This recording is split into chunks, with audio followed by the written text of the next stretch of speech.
తులసిరెడ్డి గారు ప్లీజ్. ఇక్కడ భువనేశ్వరి గారు కుటుంబ సందర్భంగా చెప్పిన వ్యాఖ్యలు ప్రధానంగా 4. ఒకటేమి, ధైర్యం ఉంటే ప్రత్యర్థులను నేరుగా ఎదుర్కోవాలి, కానీ అంతేగాని రాజకీయంగా మహిళలను లాగి వ్యక్తిగతంగా విమర్శించడం సరికాదు. ఇది నెంబర్ 1 పాయింట్.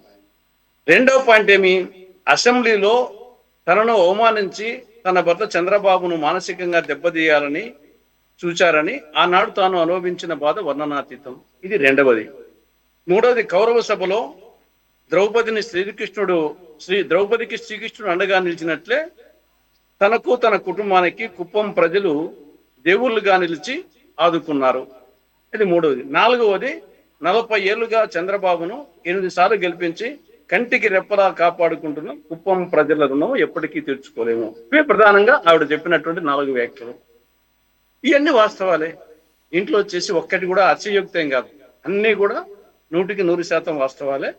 కానీ మరొక్కసారి ఆవిడ రాజకీయ పరిపక్వత, రాజకీయ పరిణతి, రాజకీయ చతురతతో ఉపయోగించుకున్నది. ఆ సందర్భంగా కుప్పం పడ్డ సందర్భంగా ఒకటి, మహిళా ఓట్లను దృష్టిలో పెట్టుకొని, రెండవది కుప్పం ప్రజల ఓవరాల్ గా దృష్టిలో పెట్టుకొని ఆవిడ అటు కుప్పం ప్రజలను ఆకర్షించే విధంగా, మహిళలను ఆకర్షించే విధంగా జరిగిన పరిణామాలను, వాస్తవాలను, అతిశయోక్తులేం కాదు వాస్తవాలనే మరొక్కసారి రాజకీయ చతురత ప్రదర్శించి ఉపయోగించుకున్నది అనిపిస్తుంది నాకు.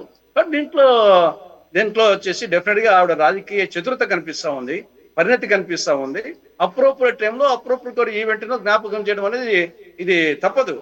కాబట్టి కలకంటి కంట కన్నీరులికిన సిరి ఇంట నుండనుల్లదు అన్నాడు స్మృతి శతకారుడు. ఆ విధంగా ఒక మన అటు మహిళల ఓట్ల కోసము కుప్పం ప్రజలను వాళ్ళు మీ రుణం తీర్చుకోలేము, 8 సార్లు గెలిపించారు అని ఓవరాల్ గా ప్రజలను, మహిళలను వచ్చేసి సెంటిమెంట్ గా రాజకీయ చతురత, రాజకీయ పరిణతి, పరిపక్వత అనొచ్చు. రైట్.